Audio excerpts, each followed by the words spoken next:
Pebbles Gujarati. Naukasana. પોતાના પેટ પર લેટી જાઓ.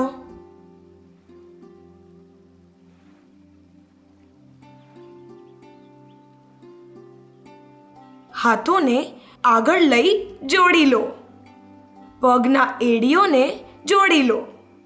હવે ધીરે ધીરે પોતાની નળી, પગ અને હાથોને ઉપર ઉપાડી લો. આ સ્થિતિમાં 30 થી 40 સેકન્ડ સુધી રહેવાનો પ્રયાસ કરો. હવે ધીરે ધીરે પહેલાની સ્થિતિમાં પાછા આવીને શવાસનમાં લેટી જાઓ.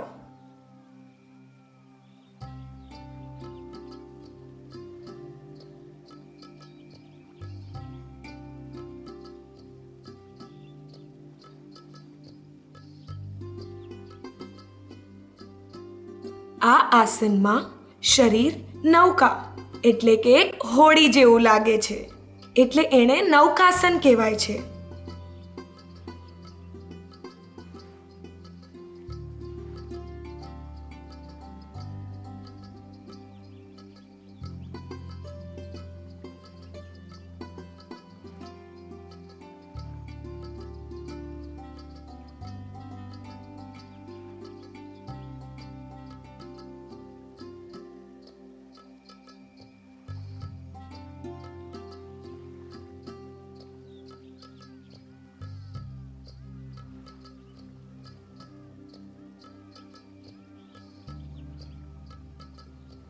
નૌકાસનના ફાયદા: પાચન શક્તિ સારી કરવામાં મદદ કરે છે. પેટના માંસ અને હડ્ડીઓને મજબૂત કરે છે. પેટની ચરબી ઓછી કરે છે. શરીરને લચકદાર બનાવે છે.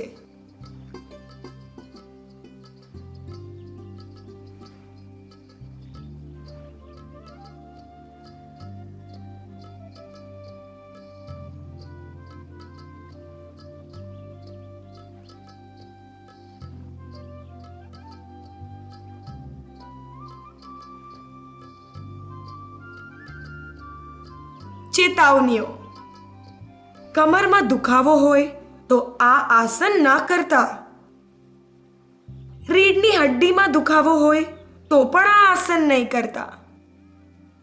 ગર્ભવતી સ્ત્રીઓએ આ આસન ન કરવું જોઈએ. નૌકાસન ખાલી પેટે કરવું જોઈએ.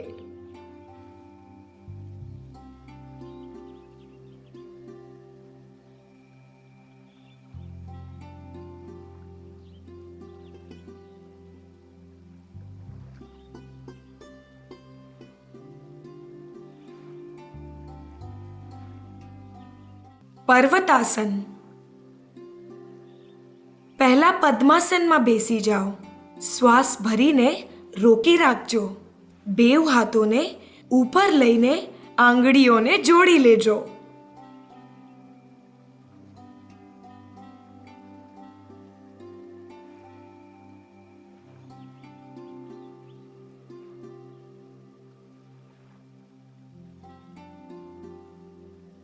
ધીરે ધીરે શ્વાસ છોડતા છોડતા હાથોને નીચે લઈ લો. આ આસન કરતી વખતે કમર એકદમ સીધી રાખજો. પર્વતાસનના ફાયદા: કમરની ચરબીને દૂર કરે છે. ખભાના જકડનને દૂર કરે છે. પગને મજબૂત કરે છે. આ આસનથી આપણા ફેફડા મજબૂત થાય છે.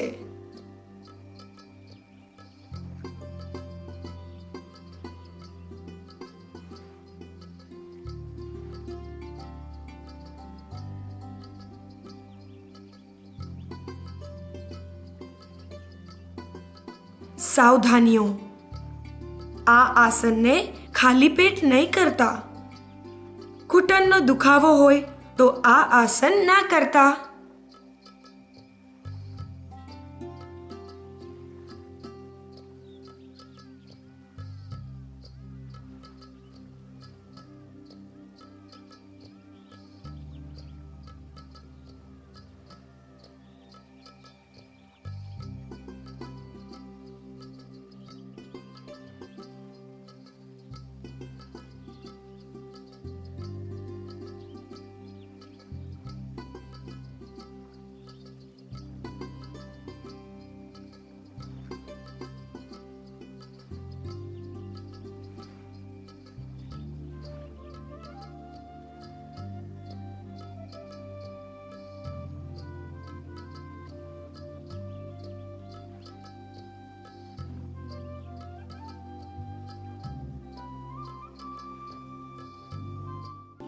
સુપ્ત વજ્રાસન.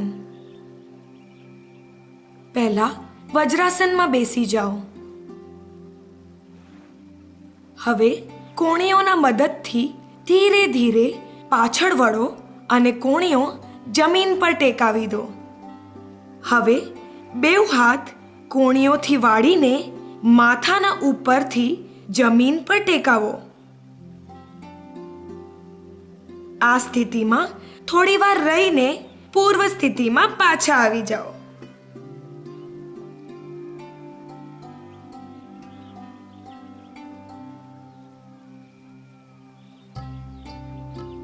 આ આસનના ફાયદા. આ આસનથી પીઠ લચકદાર બને છે. આ કરવાથી કમરની ચરબી ઓછી થાય છે, છાતી ચોડી થાય છે, સ્મરણ શક્તિ વધે છે.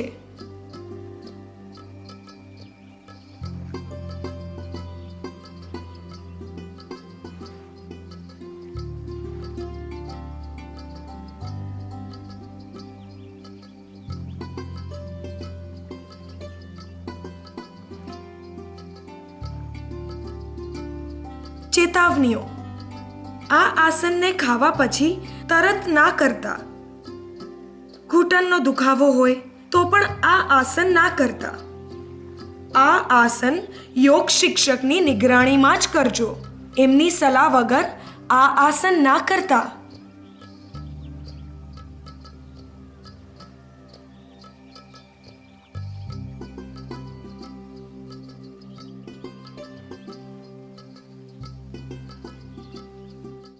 ઉત્થિત પદ્માસન. સૌથી પહેલા પદ્માસનમાં બેસી જાઓ.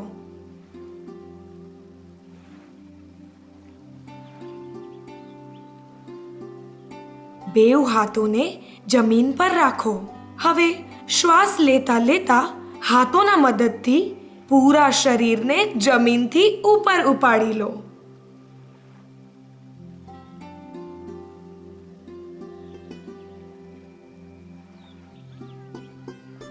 ઉત્થિત પદ્માસનના ફાયદા. આ આસનથી હાથોમાં તાકાત આવે છે, પેટની ચરબી દૂર થઈ જાય છે, ખભાઓ મજબૂત થાય છે. આ આસનથી પગના હાડકાં મજબૂત થાય છે.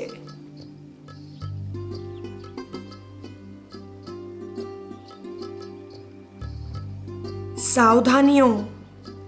ગર્ભવતી સ્ત્રીઓએ આ આસન ન કરવું જોઈએ. હાથમાં દુખાવો હોય તો પણ ના કરતા. ઘૂંટણનો દુખાવો હોય તો પણ આ આસન ના કરતા. આ આસન વખતે પોતાનું સંતુલન જાળવી રાખજો.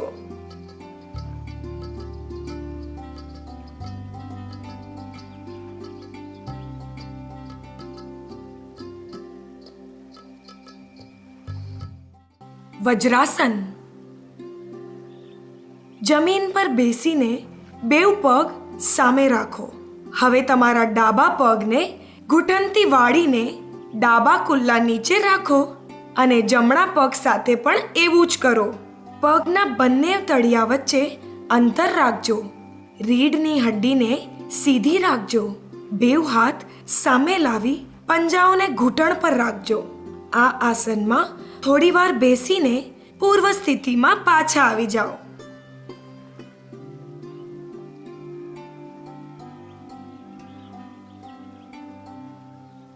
વજ્રાસન એક એવું આસન છે જે આપણે જમવા કે નાસ્તા પછી પણ તરત કરી શકીએ છીએ. વજ્રાસનના ફાયદા. તમારા જાંઘોની ચરબી ઓછી કરે છે, પગના માંસને મજબૂત બનાવે છે, રીઢની હડ્ડી સીધી રાખવા માટે આ આસન સારું છે. જમવા પછી વજ્રાસન કરવાથી આપણી પાચન શક્તિ સારી થાય છે. સાવધાનીઓ. ઘૂંટણની તકલીફવાળા આ આસન ના કરતા. તળિયામાં તકલીફ હોય તો પણ આ આસન ના કરતા. ગર્ભવતી સ્ત્રીઓએ આ આસનથી દૂર રહેવું જોઈએ. વીરભદ્રાસન. બેઉ પગમાં 2 અથવા 3 ફૂટનો અંતર રાખજો. ડાબો પગ ઘૂંટણથી મોડી લેજો. જમણો પગ પાછળ ખેંચી લો. હવે બેઉ હાથોને ઉપર ઉપાડી નમસ્કાર મુદ્રામાં જોડી લો.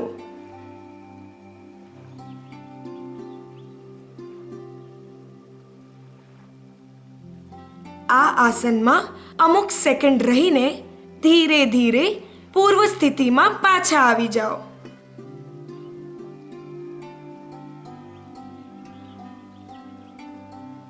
હવે આ જ ક્રિયા બીજી બાજુ પણ કરજો. વીરભદ્રાસનના ફાયદા: ખભા, પેટ, ફેફડા અને પીઠને મજબૂત બનાવે છે. જાંઘોમાં ખેંચાવ લાવી પગોને પણ મજબૂત કરે છે.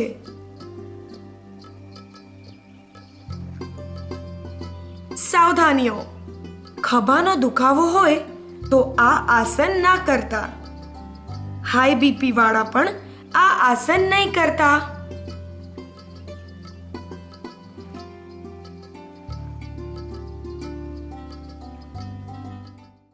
વૃક્ષાસન. જમણી એડીને હાથોના મદદથી ડાબી જાંઘના ઉપરી ભાગ પર જોડી લો.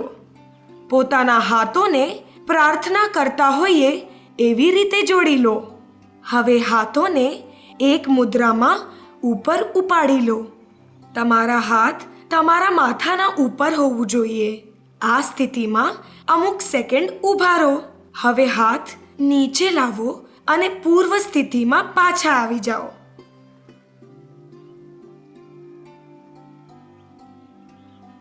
આ ક્રિયાને બીજી બાજુ પણ કરજો.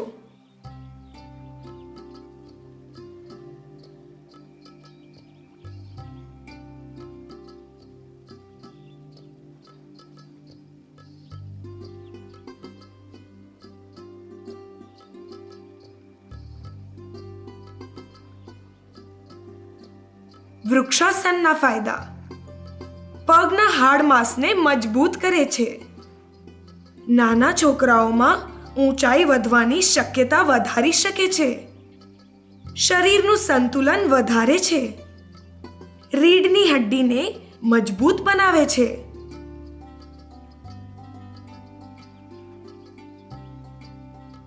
સાવધાનીઓ: ઘૂંટણનો દુખાવો હોય તો આ આસન નહીં કરતા.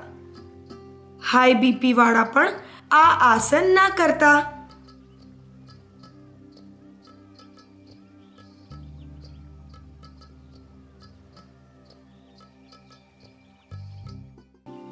ગરુડાસન. પહેલા સીધા ઊભા રહી જાઓ. હવે તમારો જમણો પગ ડાબા પગની ઉપર રાખો. તમારો જમણો પગ જમીન પર હોય અને ડાબા પગની જાંઘ જમણા પગ પર હોય.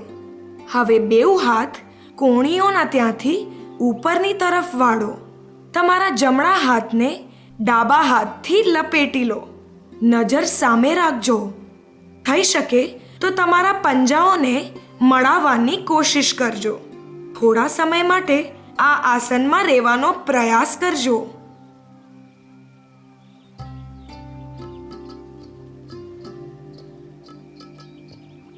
હવે આ જ પ્રક્રિયા તમારા બીજા પગથી પણ કરજો.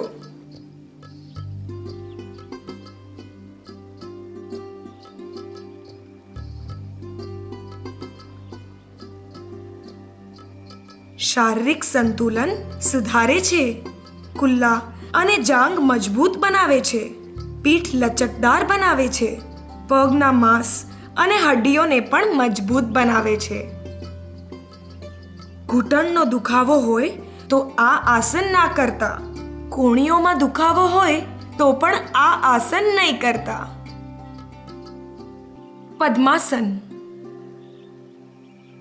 જમીન પર બેસીને પગને સામે રાખજો. રીઢની હડ્ડીને એકદમ સીધી રાખજો. જ્યારે શ્વાસને અંદર લઈએ ત્યારે એક પગને બીજી સાથળ પર લઈ આવો.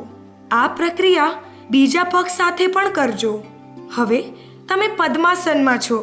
જ્યાં સુધી તમને ફાવે ત્યાં સુધી તમે આ આસનમાં બેસી શકો છો.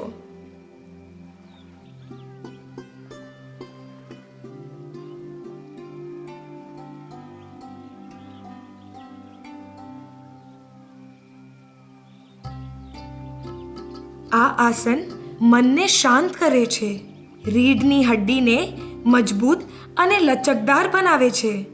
પદ્માસનમાં મન સિદ્ધાર થાય છે. પદ્માસન પેટની ચરબી ઓછી કરવામાં મદદ કરે છે. ઘૂંટણમાં દુખાવો હોય તો આ આસન ન કરવું જોઈએ. કમરનો દુખાવો હોય તો આ આસન ના કરતા. પરિવૃત્ત ત્રિકોણાસન. પોતાના પગને ફેલાવીને સીધા ઊભા રહી જાઓ. પોતાના પગના વચ્ચે પોતાના ઊંચાઈના હિસાબેથી 2 કે 3 ફૂટનો અંતર રાખજો. હવે પોતાના શરીરને આગળની તરફ વાળો. હવે શ્વાસને અંદર લઈને પોતાના જમણા હાથના પંજાને ડાબા તળિયાની બહાર જમીન પર મૂકી દો. આ સ્થિતિમાં તમે થોડા સમય સુધી રહી શકો છો. હવે ધીરે ધીરે આ આસનમાંથી બહાર નીકળીને જેમ હતા એમ પાછા ફરી જાઓ.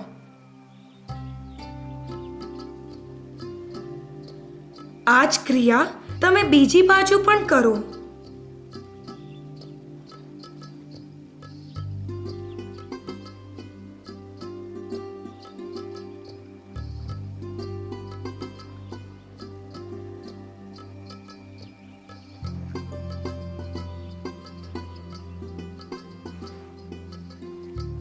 પગને મજબૂત રાખે છે, સાથળમાં સારો ખીચાવ લાવે છે, રીઢની હડ્ડીને મજબૂત બનાવે છે.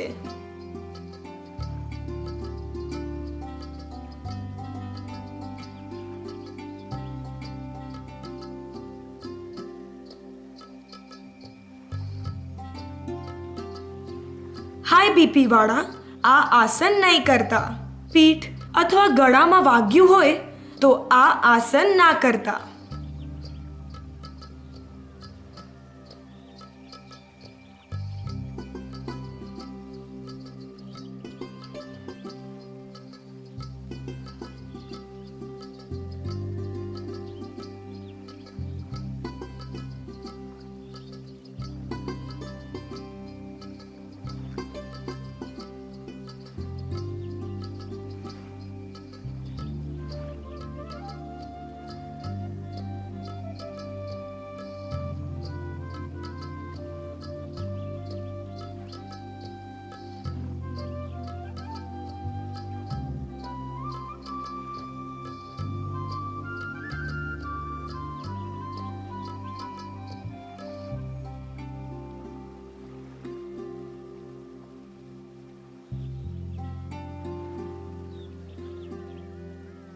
Planck pose, કુંભાસન.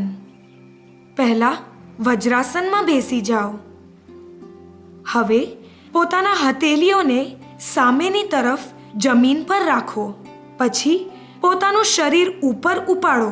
તમારા શરીરનું આખું વજન તમારા હાથ અને એડીઓ પર હોવું જોઈએ. રીઢની હડ્ડી સીધી રાખજો. નળી સીધી રાખીને સામેની તરફ જુઓ. આ સ્થિતિમાં થોડીવાર રહી હવે પોતાના ઘૂંટણને જમીન પર ટેકાવી દો. હવે વજ્રાસનમાં બેસી જાઓ. તમે ઈચ્છો ત્યાં સુધી આ પ્રક્રિયા કરી શકો છો. આ આસનથી મોટાપો દૂર થાય છે, કબજિયાતથી રાહત મળે છે. આ આસનને નિયમિત રીતે કરવાથી કમર અને પેટની ચરબી ઓછી થાય છે. હાથ અને પગ બંને મજબૂત થાય છે. કોણીઓ અથવા હાથમાં દુખાવો હોય તો આ આસન ના કરતા. એડીઓમાં દુખાવો હોય તો પણ આ આસન ના કરતા. પેબલ્સ ગુજરાતી.